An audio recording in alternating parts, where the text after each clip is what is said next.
காட்டிலிருந்த வீரப்பனை நேரடியாக சந்தித்து பத்திரிகையாளர் நக்கீரன் கோபால் பதிவு செய்த காணொலிகள், குரல் பதிவுகள், கடிதங்களை அடிப்படையாக கொண்ட 6 எபிசோடுகளும் ஆங்காங்கே சில கற்பனை காட்சிகளுடன் நேர்த்தியாக உருவாக்கப்பட்டிருக்கு.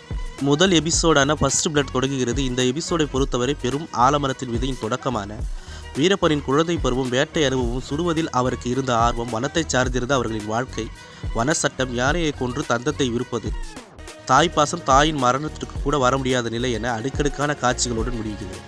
இன்டு தி வில்ட் என்ற 2வது எபிசோடில் வீரப்பனின் முதல் சிறைவாசம், துரோகம், அவர் செய்த முதல் கொலை, அதற்கான காரணம், வீரப்பனின் சகோதரி மரணம் ஆகியவற்றை வீரப்பன் சொல்ல அதை ஒட்டிய பத்திரிகையாளர்கள், வழக்கறிஞர்கள், காவல்துறை அதிகாரிகள், பொதுமக்களின் தகவல்களுடன் சம்பவம் கோர்வையாக விவரிக்கப்படுது. இதில் TFO ஸ்ரீனிவாசனின் கொலை குறித்த வீரப்பனின் பார்வையை தவிர்த்து மற்ற பார்வைகளும் முன்னிறுத்தப்படுவதால் அவர் நல்லவரா கெட்டவரா என்ற எந்த முடிவுக்குள்ளும் வர முடியவில்லை. ஒரு வகையில் இந்த தன்மை தொடரின் சமநிலையை உறுதி செய்கிறது. தி வார் என்ற 3வது எபிசோடின் தொடக்கமே ஒரு பெரும் கூட்டமாக வரும் காவல்துறையினர் சுற்றி வளைத்ததில் இருந்து வீரப்பன் தப்பித்த அனுபவங்களை அவரே ஆக்ஷனுடன் விவரிக்கும் இடங்கள் சுவாரஸ்யம் கூட்டுகின்றன. காவல்துறைக்கும் வீரப்பன் குழுவுக்கும் நடந்த சண்டைகளும், கன்னிவெடி தாக்குதலில் போலீசாரின் மரணமும், போலீஸ் அதிகாரியான கோபாலகிருஷ்ணனின் ஆடு திருடும் அராஜகத்தை பேசும் பகுதியில் அவர் மொத்தமாக இதுவரை 1000 ஆடுகளை திருடி சாப்பிட்டதை வீரப்பன் சொல்ல, ஊர் மக்களில் ஒருவரும் சரியாக அதே 1000 எண்ணை குறிப்பிடும் இடம் உண்மைக்கு நெருக்கமான படைப்பாக உத்தரவாதத்தை கொடுக்குது. அதுவரை வீரப்பனின் வாழ்க்கை அனுபவத்தை பேசிக் கொண்டிருக்க தொடரின் 4வது எபிசோடான தி ஹண்ட் பார்வையாளர்களை உலுக்குகிறது. மின்சாரத்தை பாய்ச்சுவது, பாலியல் வன்கொடுமை, உணவு கொடுக்காமல் அடித்து நிர்வாணப்படுத்தி இயற்கை உபாதைகளுக்கு கூட அனுமதிக்காதது, கர்ப்பிணி பெண்களை கொடுமைப்படுத்தியது என தமிழ்நாடு, கர்நாடக அதிரடிப்படை எளிய மக்கள் மீது நடத்திய வன்முறையை அழுத்தமாக பேசும் பகுதி பதைக்க வைக்கிறது.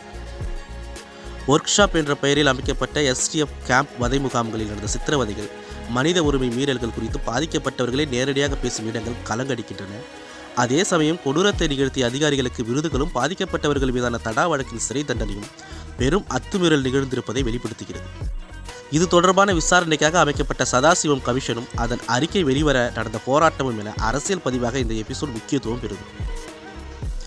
5வது எபிசோடான பைட் வார்ம்ஸ் தன்னை காட்டிக் கொடுத்தவர்களை தேடி தேடி வீரப்பன் வேட்டையாடியது, அவரை காட்டிக் கொடுக்க சொல்லி சாமானியர்களுக்கு காவல்துறை கொடுத்த நெருக்கடி என இருவருக்கும் இடையில் சிக்கி தவித்த மக்களின் வலியை அழுத்தமாக பதிவு செய்து. அரசியல் பகுதியான 6வது மற்றும் இறுதி எபிசோடான தி பிகினிங் 1996இல் ஆட்சி மாற்றம் ஏற்பட காரணமாக இருந்த வீரப்பனின் பேச்சு, ஜெயலலிதா மீதான அவரது விமர்சனம், திமுக மீதான பார்வை, ரஜினிக்கு அவர் கொடுக்கும் அரசியல் அட்வைஸ், வீரப்பனின் அரசியல் பார்வை ஆகியவற்றை பதிவு செய்கிறது. அத்துடன் பொது மன்னிப்பு கோரி சரணடைய முன்வருகிறார் வீரப்பன். அதை ஒட்டி நடக்கும் சில சம்பவங்களுடன் தொடரின் முதல் சீசன் 2ஆம் சீசனுக்கான தொடக்கத்துடன் முடிவடைகிறது. இந்த ஆவணத்தொடரின் பலம் அது பல்வேறு தரப்பு பார்வைகளை முன்வைத்து நல்லவர் கெட்டவர் என்ற அனுமானத்தை பார்வையாளர்களிடமே விட்டுவிடுகிறது. ஏராளமான பேட்டிகள், தகவல்கள், சம்பவங்கள் இவை அனைத்தையும் ஒழுங்குபடுத்தி எந்த இடத்தில் எவ்வளவு தேவை என்பதை தனது எழுத்தால் தொடரின் தரத்தை உயர்த்தியிருக்கும் ஜெயச்சந்திர ஹாஸ்மி, சரத் ஜோதி, வசந்த் பாலகிருஷ்ணன் கூட்டணிக்கு பாராட்டுகள். இவற்றையெல்லாம் சரிவர திரையில் கொண்டு வந்து வரலாற்று ஆவணமாக மாற்றியிருக்கார் இயக்குனர் சரத் ஜோதி. அடர்ந்த காட்டுப்பகுதியையும் கற்பனை காட்சிகளையும் அதன் சாரம் குறையாமல் கடத்துகிறது ராஜ்குமாரின் ஒளிப்பதிவு. எங்கேயும் அயற்சி கொடுக்காமல் நகர்த்தும் ராம் பாண்டியனின் கட்ஸ் அவரின் உழைப்பை பேசுகிறது.